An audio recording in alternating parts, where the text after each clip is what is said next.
السلام علیکم ورحمۃ اللہ وبرکاتہ۔ ام المومنین حضرت سلمہ حضور اقدس صلی اللہ علیہ وسلم سے پہلے حضرت ابو سلمہ رضی اللہ صحابی رضی اللہ کے نکاح میں تھیں۔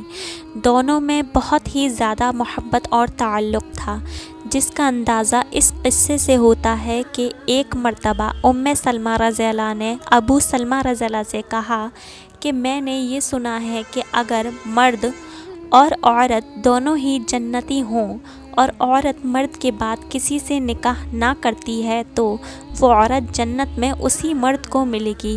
اس طرح اگر مرد دوسرے عورت سے نکاح نہ کرے تو وہی عورت اس کو ملے گی۔ اس لیے لاؤ ہم اور تم دونوں عہد کر لیں کہ ہم میں سے جو پہلے مر جائے دوسرا نکاح نہ کرے۔ ابو سلمہ رضی اللہ نے کہا کہ تم میرا کہنا مان لو گی؟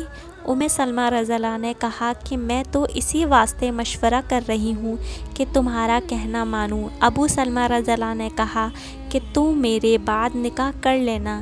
پھر دعا کی کہ یا اللہ میرے بعد سلمہ رضی اللہ کو مجھ سے بہترین خاوند عطا فرمانا، جو نہ اس کو رنج پہنچائے اور نہ تکلیف دے۔ ابتدائی اسلام میں دونوں میاں بیوی نے حبشہ کی ہجرت کی، اس کے بعد وہاں واپسی پر مدینہ طیبہ کی ہجرت کی، جس کا مفصل حال خود سلمہ بیان کرتی ہیں کہ جب ابو سلمہ رضی اللہ نے ہجرت کا ارادہ کیا تو اپنے اونٹ پر سامان لادا اور مجھے اور میرے بیٹے کو سوار کیا اور خود اونٹ کی نکیل ہاتھ میں لے کر چلے۔ میرے میکے کے لوگوں بنو مغیرہ نے دیکھ لیا۔ انہوں نے ابو سلمہ رضی اللہ سے کہا کہ تم اپنی ذات کے بارے میں تو آزاد ہو سکتے ہو، مگر ہم اپنی لڑکی کو تمہارے ساتھ کیوں جانے دیں کہ یہ شہر در شہر پھرے؟ یہ کہہ کر اونٹ کی نکیل ابو سلمہ رضی اللہ کے ہاتھ سے چھین لی اور مجھے زبردستی واپس لے آئے۔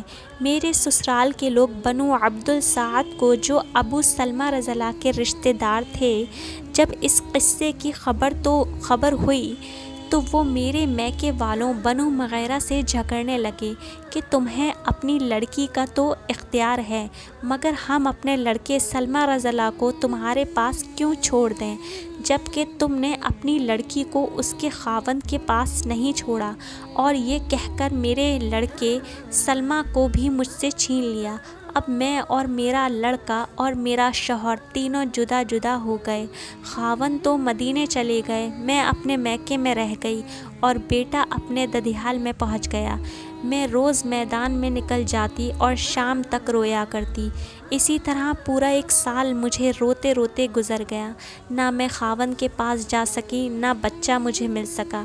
ایک دن میرے ایک چچا زاد بھائی نے میرے حال پر ترس کھا کر اپنے لوگوں سے کہا کہ تمہیں اس مسکین پر ترس نہیں آتا کہ اس کو بچہ اور خاوند سے تم نے جدا کر رکھا ہے، اس کو کیوں نہیں چھوڑ دیتے؟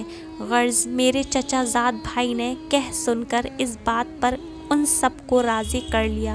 انہوں نے مجھے اجازت دے دی کہ تو اپنے خاوند کے پاس جانا چاہتی ہے تو چلی جا۔ یہ دیکھ کر بنو عبد السعد نے بھی لڑکا دے دیا۔ میں نے ایک اونٹ تیار کیا اور بچہ گود میں لے کر اونٹ پر تنہا سوار ہو کر مدینے کو چل دی۔ 3-4 میل چلی تھی کہ تنعیم میں عثمان بن طلحہ مجھے ملے۔ مجھ سے پوچھا کہ اکیلے کہاں جا رہی ہو؟ میں نے کہا کہ اپنے خاوند کے پاس مدینے جا رہی ہوں۔ انہوں نے کہا کوئی تمہارے ساتھ نہیں؟ میں نے کہا کہ اللہ کی ذات کے سوا کوئی نہیں ہے۔ انہوں نے میرے اونٹ کی نکیل پکڑی اور آگے آگے چل دیے۔ خدا پاک کی قسم مجھے عثمان سے زیادہ شریف آدمی کوئی نہیں ملا۔ جب اترنے کا وقت ہوتا وہ میرے اونٹ کو بٹھا کر خود علیحدہ درخت کی آڑ میں ہو جاتے، میں اتر جاتی، اور جب سوار ہونے کا وقت ہوتا اونٹ کو سامان وغیرہ لاد کر میرے قریب بٹھا دیتے، میں اس پر سوار ہو جاتی اور وہ آ کر اس کی نکیل پکڑ کر آگے آگے چلنے لگتے۔ اسی طرح ہم مدینہ منورہ پہنچ گئے۔ جب قباء میں پہنچے تو انہوں نے کہا کہ تمہارے خاوند یہیں ہیں۔ اس وقت تک ابو سلمہ قباء ہی میں مقیم تھے۔ عثمان مجھے وہاں پہنچا کر خود مکہ مکرمہ واپس ہو گئے۔ پھر کہا کہ خدا کی قسم عثمان بن طلحہ رضی اللہ سے زیادہ کریم اور شریف آدمی میں نے نہیں دیکھا، اور اس سال میں جتنی مشقت اور تکلیف میں نے برداشت کی ہے شاید ہی کسی نے کی ہو۔ اللہ پر بھروسے کی بات تھی کہ تنہا ہجرت کے ارادے سے چل دیں۔ اللہ جل شانہ نے اپنے فضل سے ان کو مددگار سامان مہیا کرا دیا۔